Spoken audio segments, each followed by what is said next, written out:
नमस्कार मेरे प्यारे साथियों, मैं मनीष शर्मा और स्वागत करता हूं आप सभी का इकोनॉमिक्स फ्लो में।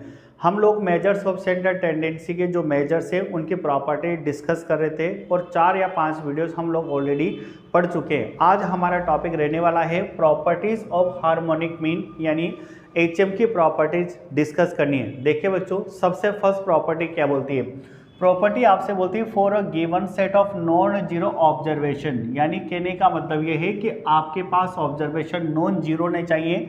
HM is defined as the reciprocal, यानी नॉन जीरो ऑब्जर्वेशन का HM डिफाइन कर सकते हैं हम रेसिप्रोकल करके। जो ऑब्जर्वेशन से उन सारे ऑब्जर्वेशन का हमें रेसिप्रोकल करना है ऑफ द AM, यानी सबसे पहले हमें उन ऑब्जर्वेशन का AM कैलकुलेट करना है और उस AM का फिर हमें रेसिप्रोकल करना है the reciprocal of the observations. लेकिन बच्चों भी प्रैक्टिकली समझने की जरूरत है कि किस तरीके से रेसिप्रोकल वाला सिस्टम आपको HM में देखने के लिए मिलता है। देखिए, हमारे पास 3 सीरीज होती है। वन इज इंडिविजुअल सीरीज जहां हमें ओनली x गिवन होता है। सेकेंड डिस्क्रीट सीरीज जहां पर x और f क्वेश्चन में गिवन होगा।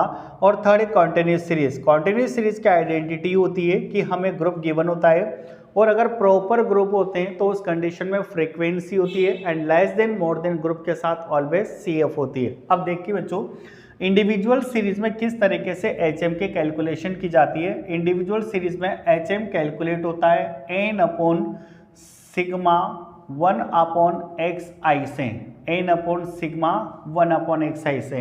इसका मतलब n का मीनिंग होता है नंबर ऑफ ऑब्जर्वेशन, यानी क्वेश्चन में कितने ऑब्जर्वेशन हम लोगों को गिवन है।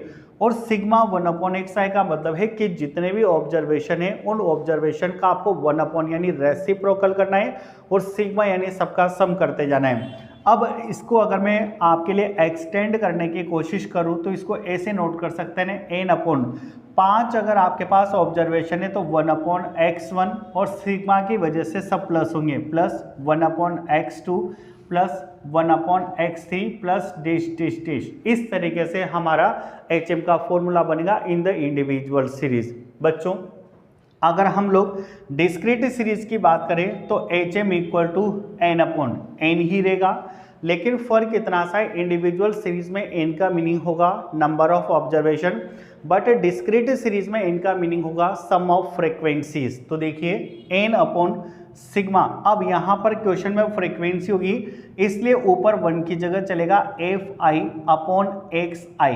अब इसका भी अगर मैं एक्सटेंड करना चाहूँ तो n अपॉन जितने भी ऑब्जर्वेशन है उनकी जो फ्रीक्वेंसीज है किस तरीके से, f1 upon x1 plus f2 upon x2 plus f3 upon x3 और प्लस डैश डैश डैश, जितने भी ऑब्जर्वेशन है उन तक ये सीरीज कंटिन्यू चलती रहेगी।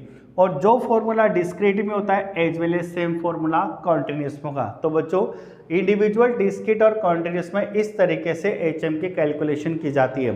अब अगर मैं आपको एक इंडिविजुअल सीरीज में HM की कैलकुलेशन का एग्जांपल बताना चाहूँ, सपोज करिए हमारे पास x गिवन है 2, 5 एंड 8 और इनका हमें HM कैलकुलेट करना है। तो क्वेश्चन में हमारे पास x है, यानी कि हम बात करें इंडिविजुअल सीरीज के अंदर, और इंडिविजुअल सीरीज के अंदर HM कैलकुलेट करने का फॉर्मूला है n upon sigma 1 upon xi। n का मीनिंग नंबर ऑफ ऑब्जर्वेशन जो 3 है हमारे पास, और 1 अपॉन xi का मतलब है कि इन सबका हमें रेसिप्रोकल करना है 1 अपॉन 2, 1 अपॉन 5, 1 अपॉन 8 और सिग्मा यानी सबको हमें क्या करना है, प्लस करना है। तो बच्चों, इस तरीके से हम लोग यहाँ पर HM की कैलकुलेशन कर सकते हैं। ठीक है, आगे देखते हैं। पॉइंट नंबर सेकंड ये बोल रहा है कि अगर मान लीजिए किसी क्वेश्चन में जितने भी ऑब्जर्वेशन आपको गिवन है, अगर सारे ऑब्जर्वेशन किसी कांस्टेंट वैल्यू से रिलेटेड है तो आपके पास HM की वैल्यू भी वही सेम कांस्टेंट वैल्यू होगी।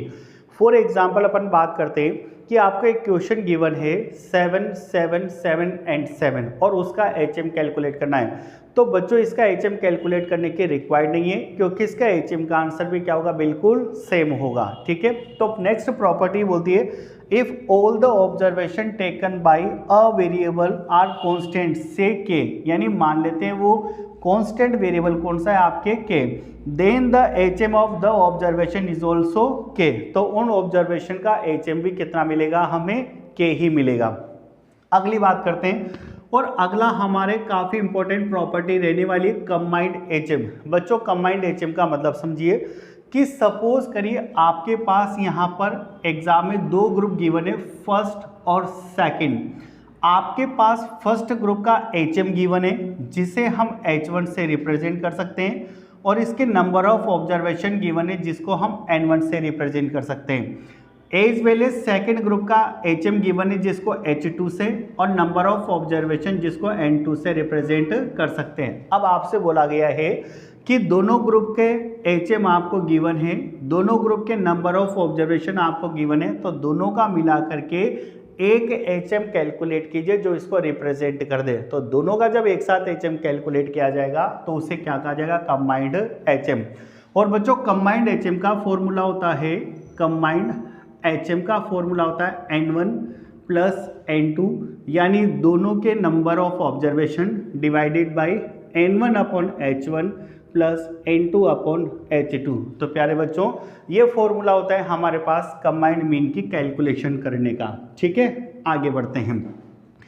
HM based on all observation, यानी HM की कैलकुलेशन करते टाइम हम किसी भी ऑब्जर्वेशन को लीव नहीं कर सकते, हर एक वैल्यू को हमें यूज में लेना पड़ेगा HM की कैलकुलेशन करने के लिए। सपोज करें अगर आप किसी वैल्यू को मिस करते हो तो उस कंडीशन में फिर हम यहाँ पर HM की वैल्यू सही तरीके से कैलकुलेट नहीं की जा सकती। अगली एक और प्रॉपर्टी आपको बताता हूँ कि हमें किसी भी चीज़ की स्पीड को कैलकुलेट करने के लिए, रेट्स को कैलकुलेट करने के लिए किसको यूज में लेना होता है, हार्मोनिक मीन को ही यूज में लेना होता है। तो प्यारे बच्चों ये आज आपके प्रॉपर्टीज कंप्लीट होती है HM की। हमारे YouTube चैनल पे इसी तरीके से बने रहिए, आपको और भी कई useful video time to time regular मिलते रहेंगे।